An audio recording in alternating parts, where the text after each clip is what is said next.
சாயிரம். குழந்தையே, நீ விரும்பிய ஒன்றை உன்னை தேடி வர செய்வேன். தக்க சமயத்தில் இதை கேள். விபரீத ராஜயோகத்தை நிச்சயமாக பெறுவாய்.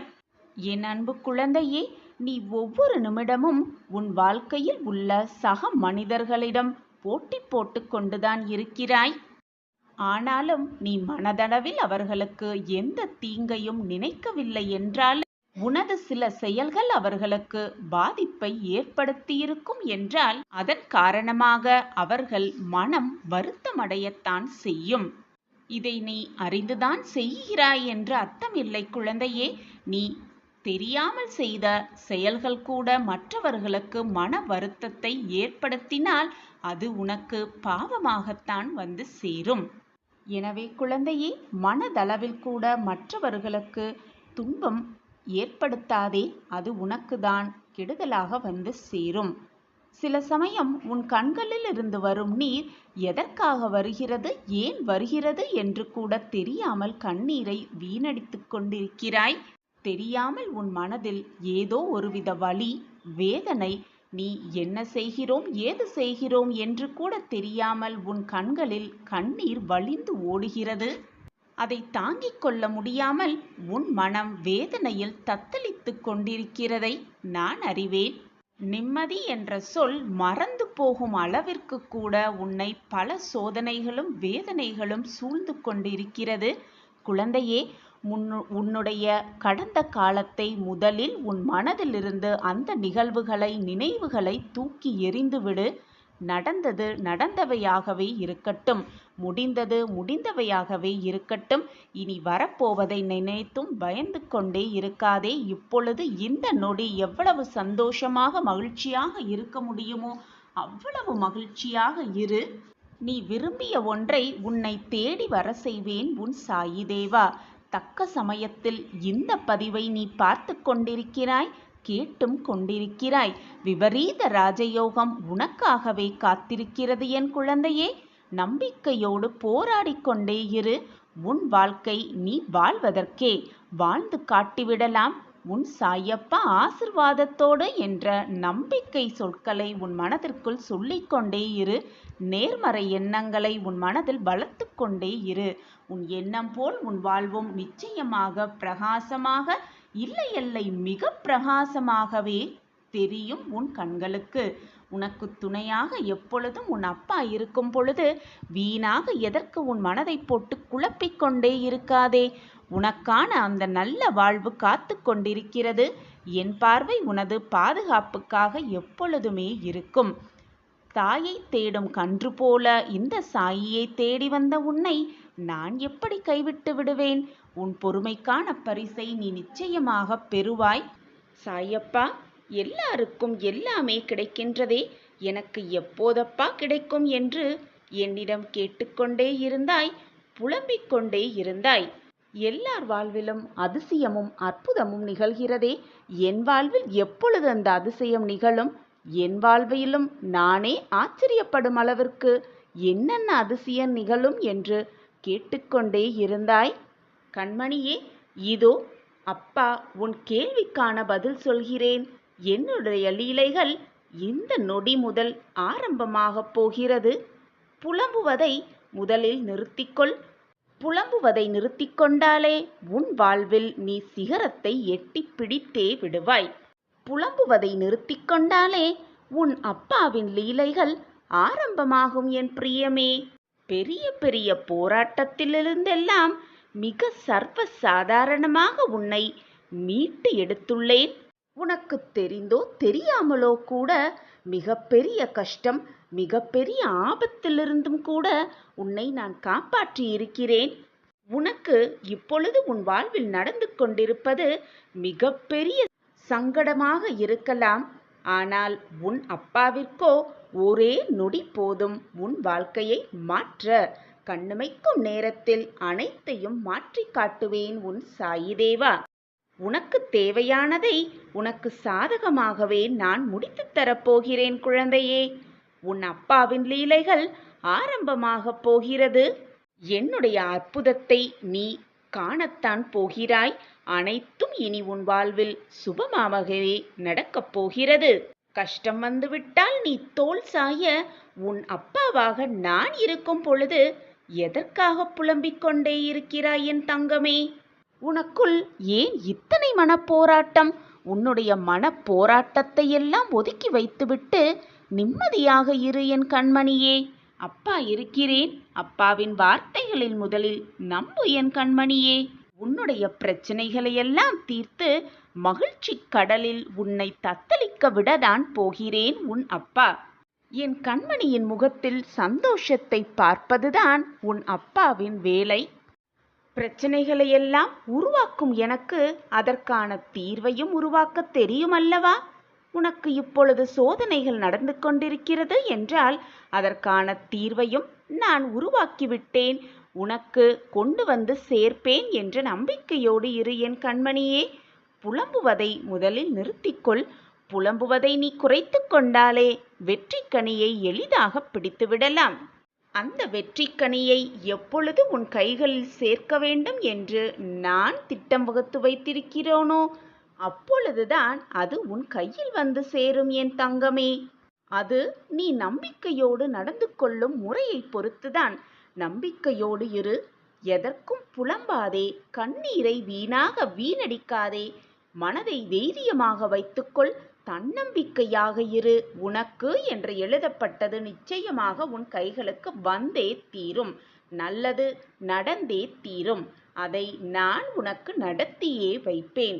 ஏதோ ஒரு ரூபத்தில் இருந்து அப்பா நம்மை பார்த்து கொண்டுதான் இருக்கிறார் என்ற நம்பிக்கையும் பயமும் மனதில் இருந்தாலே போதும், எந்த தவறான பாதைக்கும் நாம் செல்ல மாட்டோம். அப்படிதான் குழந்தையே உன்னுடைய எண்ணமும் பயமும் இருக்க வேண்டும்.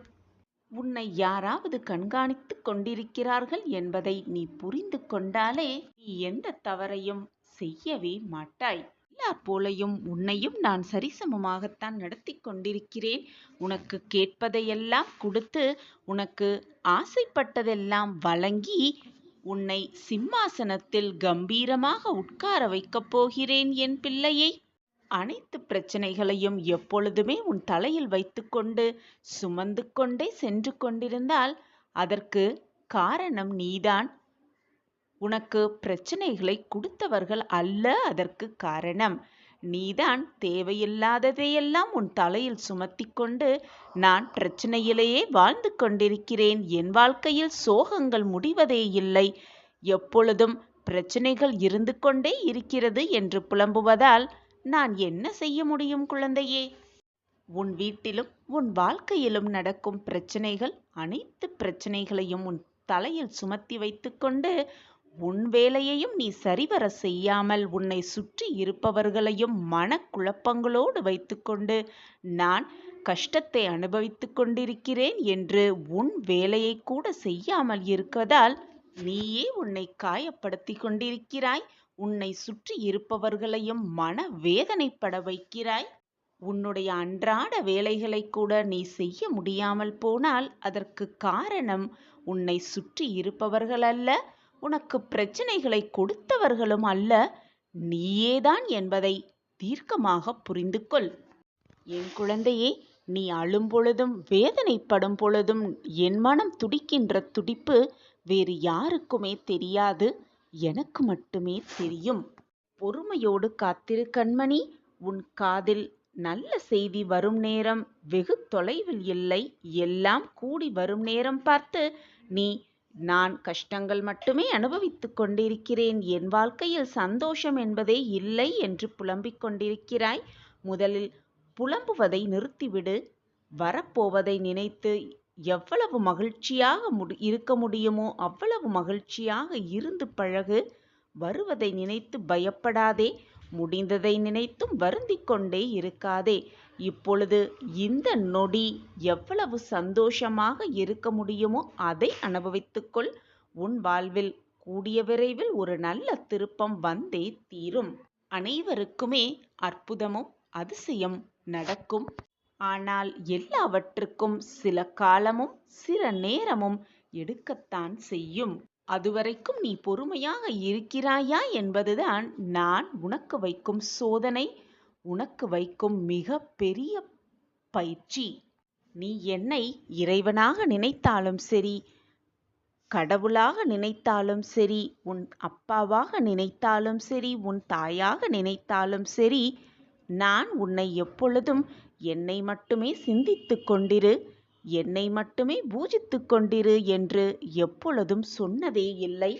அதற்கு மாறாக நீ என்மேல் எவ்வளவு நம்பிக்கை வைக்கிறாயோ அதற்கா பல மடங்கு மேலாக நான் உனக்கு நல்லதை மட்டுமே செய்வேன் என்ற நம்பிக்கையோடு இரு. உன் மன வேதனைகள் அனைத்துமே விரைவில் உன் மனதை விட்டு நீங்கிவிடும், மறைந்தும் விடும். நீ நினைக்கும் அனைத்துமே நிறைவேறிவிடும். மனசஞ்சலம் கொள்ளாதே என் பிள்ளையே, நான் இருக்கிறேன் உனக்கு துணையாக, பக்கபலமாக. நமக்காக யாருமே இல்லை என்று கவலைப்பட்டதெல்லாம் போதும், நான் இருக்கிறேன், எப்பொழுதும் சாயப்பா இருப்பார் என்ற மன நிம்மதியோடு நகர்ந்து கொண்டே இரு உன்னுடைய ஒவ்வொரு அடியிலும். ஏனென்றால் என்னுடைய பார்வை எப்பொழுதும் உன்மீதுதான் முழுமையாக இருக்கிறது. சில சமயம் பிரச்சனைகள் வரத்தான் செய்யும். அந்த பிரச்சனையிலிருந்து எப்படி மீள்வது என்று யோசிக்க வேண்டுமே தவிர, என் வாழ்க்கையே முடிந்துவிட்டது, நான் சோகத்திலேயே இருக்கிறேன், பிரச்சனைகள் மட்டுமே என் வாழ்க்கையில் வருகிறது என்று யோசித்து கொண்டு இருக்காதே. யாராவது ஒரு ரூபத்தில், ஏதாவது ஒரு ரூபத்தில் வந்து உனக்கு எப்படி உதவி செய்யலாம் என்பதை நான் யோசித்து கொண்டுதான் இருக்கிறேன். என் விழிகள் உன்னை பார்த்து கொண்டுதான் இருக்கிறது எப்பொழுதுமே. கவலைப்படாதே என் பிள்ளையே, ஏதாவது ஒரு ரூபத்தில் யார் மூலமாகவோ வந்து உனக்கு கொடுக்க வேண்டியதை, உனக்கு கிடைக்க வேண்டியதை நிச்சயமாக நான் வந்து சேர்ப்பேன். இது உன் சாயப்பாவின் சத்திய வாக்கேதான். நான் உன்னை பார்த்து விட்டேன், முழுமையுமாக என்னுடைய பார்வை உன் மீது விழுந்து விட்டது. இனி என் ஆசி உனக்கு எப்பொழுதுமே இருக்கும். இதோ உன் சாயப்பா அதை உனக்காகவே நடத்தி வைக்கப் போகிறேன். உன் மனதிற்கும் ஒரு தெளிவு பிறக்கப் போகிறது. சோர்ந்து போய் ஏமாந்து போயிருக்கும் உன் மனதிற்கும் ஒரு புத்துணர்ச்சி பிறக்கப் போகிறது. இது நாள் வரை தவித்த அந்த விஷயம் இனி நமக்கு நடக்கும் என்ற தெளிவான மனது உன்னுள் வரப்போகிறது.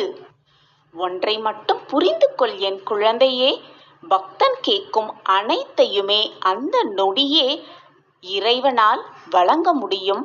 ஆனால் சுலபமாக எல்லாமே கிடைத்துவிட்டால், கேட்ட நொடியே அனைத்தும் கிடைத்துவிட்டால், யாருமே கடவுளை நினைத்து கூட பார்க்க மாட்டார்கள், வாழ்க்கையை புரிந்து கொள்ளவும் மாட்டார்கள். இறைவன் எப்பொழுதுமே பக்தி என்ற சொல்லுக்கு அர்த்தத்தை முதலில் புரிந்து கொள்ளத்தான் விரும்புகிறார்.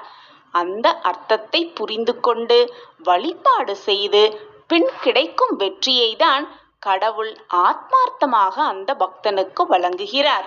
பின் இதை அனைத்தையும் புரிந்து கொண்ட பின் அனைத்தையும், பக்தன் கேட்கும் அனைத்தையும் வாரி வாரி வழங்குவார் இறைவன். இப்படி இருந்தால்தான் பக்தன் எப்பவுமே கடவுளை விடமாட்டான். பக்தி என்ற சொல்லுக்கு அர்த்தமும் புரிந்துவிட்டது, வழிபாடு என்ற சொல்லுக்கு அர்த்தமும் புரிந்தமையால் பக்தன் எப்பொழுதும், எல்லா நேரமும், எந்த நொடியும் இறைவனை விட்டு விலகவும் மாட்டான், இறைவனை நம்பாமல் இருக்கவும் மாட்டார்கள். பக்தியுடன், வழிபாடோடு, நம்பிக்கையோடு இருக்கும் எந்த பக்தனும் அதை புரிந்து கொள்வான். அந்த தருவாயில்தான், அந்த சூழ்நிலையில்தான் நீயும் என் பிரியமான குழந்தையாக இருக்கிறாய், என்னுடைய விசுவாசத்திற்கு உகந்த குழந்தையாகவும் இருக்கிறாய். என்மேல் தீராத விசுவாசத்தோடும் பக்தியோடும் அன்பாகவும் இருக்கிறாய்.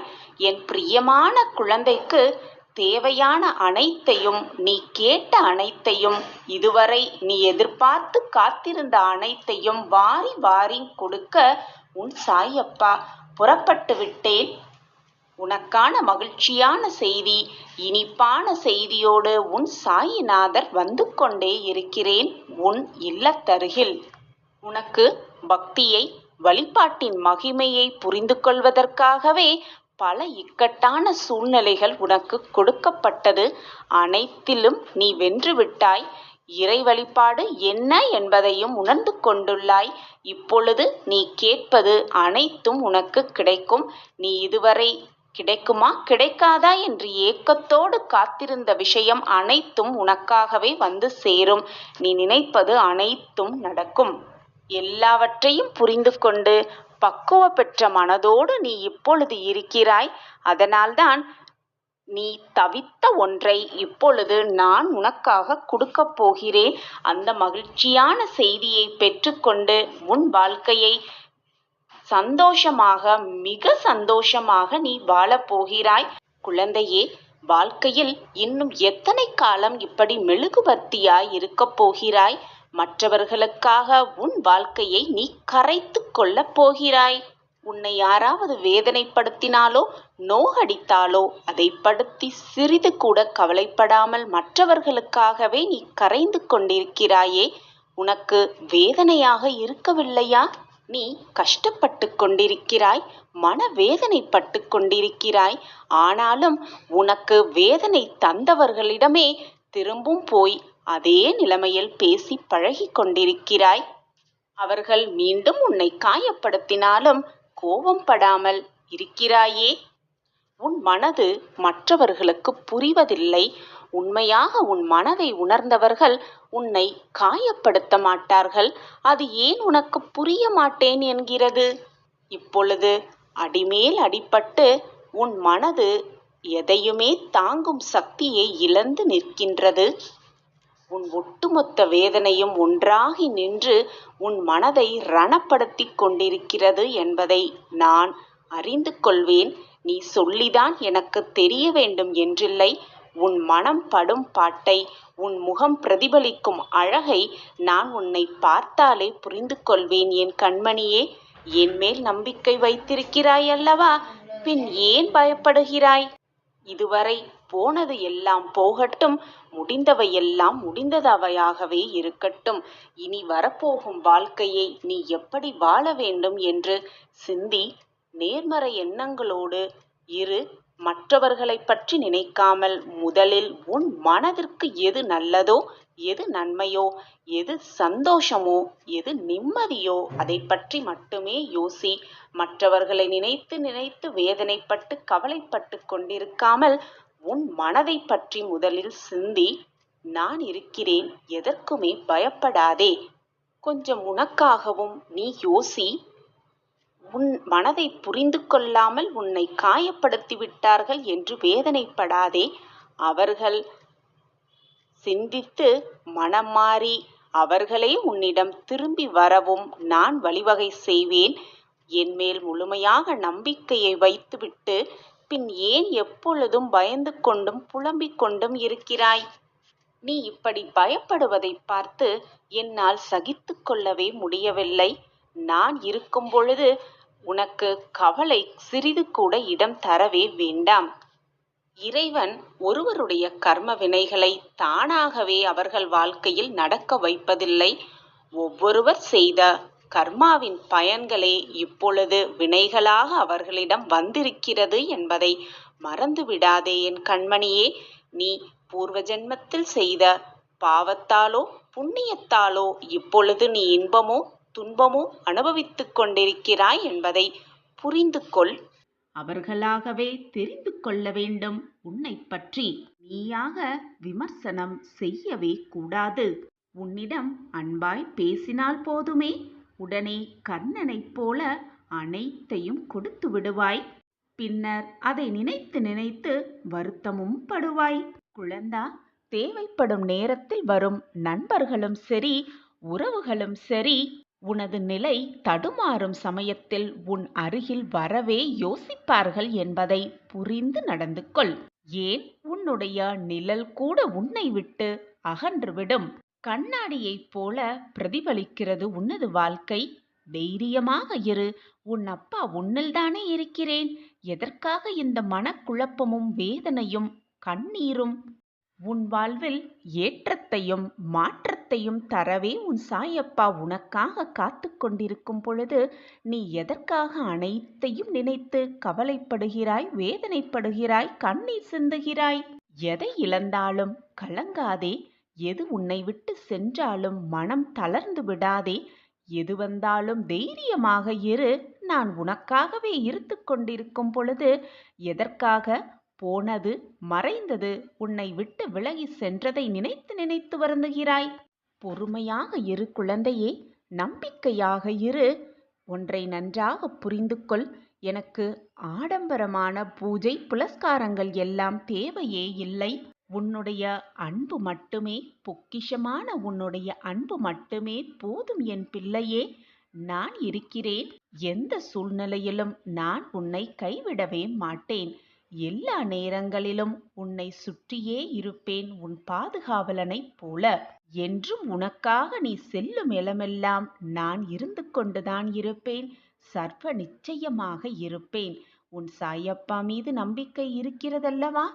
நான் உனக்கு நல்லது செய்வேன் என்ற நம்பிக்கை இருக்கிறதல்லவா? அப்பா இருக்கிறார், நம் வாழ்க்கையை நிச்சயமாக காப்பாற்றுவார் என்ற நம்பிக்கை இருக்கிறதல்லவா? அப்புறம் என்ன குழந்தையே, சந்தோஷமாக வாழ்ந்து விடலாம் தானே?